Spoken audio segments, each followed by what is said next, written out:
Le petit village Paiwan de Ludia, qui fait partie de Wan'an, un plus grand village situé dans la commune rurale de Taihu, dans la partie montagneuse du comté de Pingdong, a récemment célébré la fête de la récolte, un événement important dans le calendrier des traditions Paiwan. Les Paiwan sont le deuxième groupe autochtone en termes démographiques à Taïwan et comptent actuellement, selon les chiffres de la Commission ministérielle des peuples autochtones, plus de 105 000 personnes. C'est donc une population en croissance répartie majoritairement dans les comtés de Pingdong et de Taidong, entre la montagne Tahu au nord, la péninsule de Hengchun au sud, Fanliao à l'ouest et Taimali à l'est. Les habitants de Ludia occupent la rive sud de la rivière qui traverse le village de Wan'an qu'ils occupent depuis leur déplacement depuis le vieux village, plus en hauteur dans la montagne, entre 1954 et 1956. Un déplacement fortement encouragé par le gouvernement du KMT à l'époque et qui a profondément bouleversé leur mode de vie.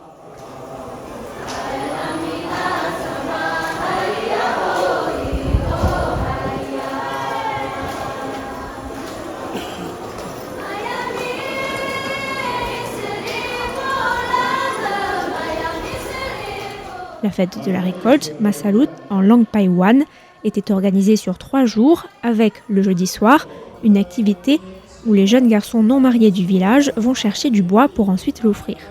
Une tradition ancienne, aujourd'hui revisitée par les habitants du village. Kui Tujingla est un membre très actif du village qui œuvre beaucoup pour la promotion de la langue et de la culture Paiwan dans son village.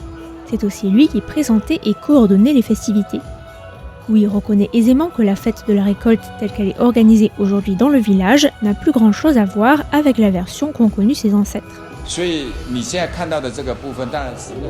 Donc les choses évoluent sans cesse et aujourd'hui encore. Par exemple, le moment où les jeunes hommes amènent des rondins de bois, c'est une idée que nous avons eue il y a quelques années pour promouvoir l'écotourisme.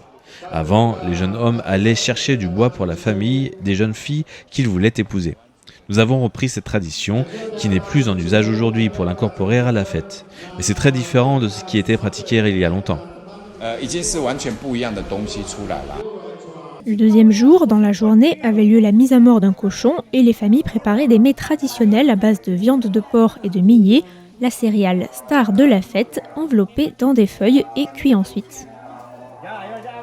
Lors de la soirée principale, les chefs des 3 villages qui composent Wan'an étaient réunis sur la scène pour présider l'inauguration, parés de leurs plus beaux habits et de leurs coiffes traditionnelles. Les villageois étaient ensuite séparés en différents groupes en fonction de leur lieu d'habitation et de leur appartenance familiale et faisaient le tour pour présenter des produits de leur récolte. Il semblait y avoir peu de visiteurs extérieurs au village, mais des personnalités politiques locales étaient sur place ou bien représentées lors de l'événement, qui avait lieu à 6 mois des prochaines élections présidentielles et législatives à Taïwan.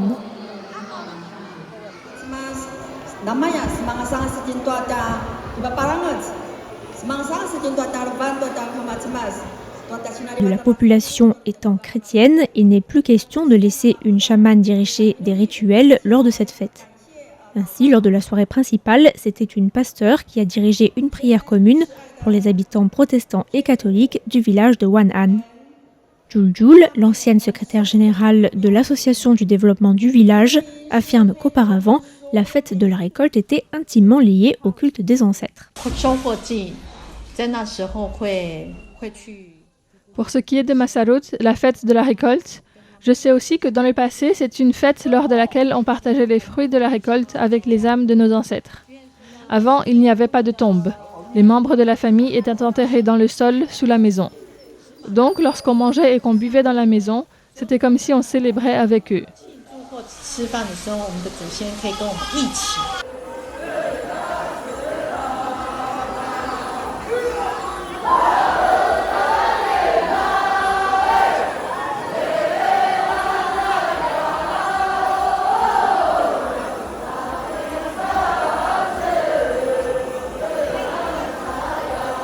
Les chants et les danses constituaient le temps fort de la fête, avec les jeunes du village qui chantaient et dansaient en ronde et à l'unisson. Tout le monde a ensuite été invité à se joindre à la ronde et à danser ensemble, un moment très convivial où des personnes passaient dans les rangs pour proposer un excellent alcool de millet.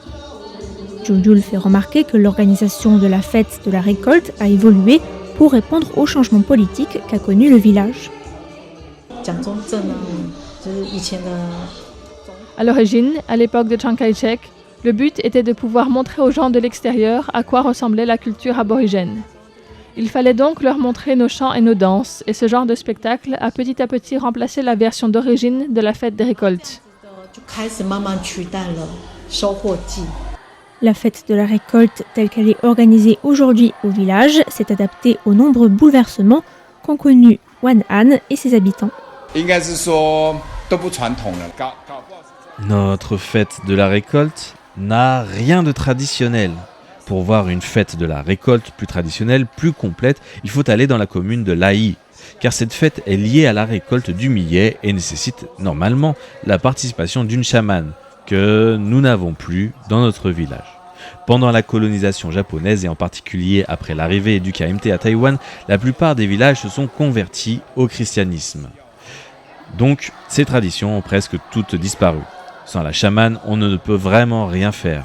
Or, notre chaman a aussi fini par se convertir au christianisme. Dans le cas du village de Ludia, il faudrait peut-être remonter à la période japonaise pour voir la dernière fête de la récolte organisée de manière traditionnelle. À l'époque japonaise, la fête de la récolte durait à peu près une semaine, 5 à 6 jours.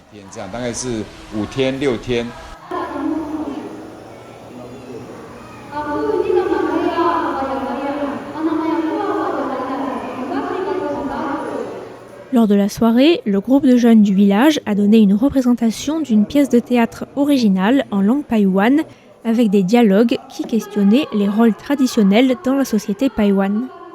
Une pièce qui a même remporté un prix au niveau national.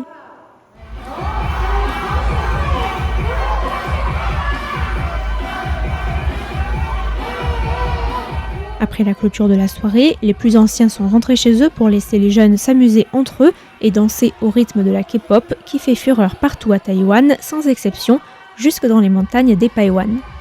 Le troisième jour, la journée était beaucoup plus libre, avec beaucoup de temps mort permettant aux enfants et aux jeunes de danser, et avec des compétitions sportives, une innovation héritée de la colonisation japonaise.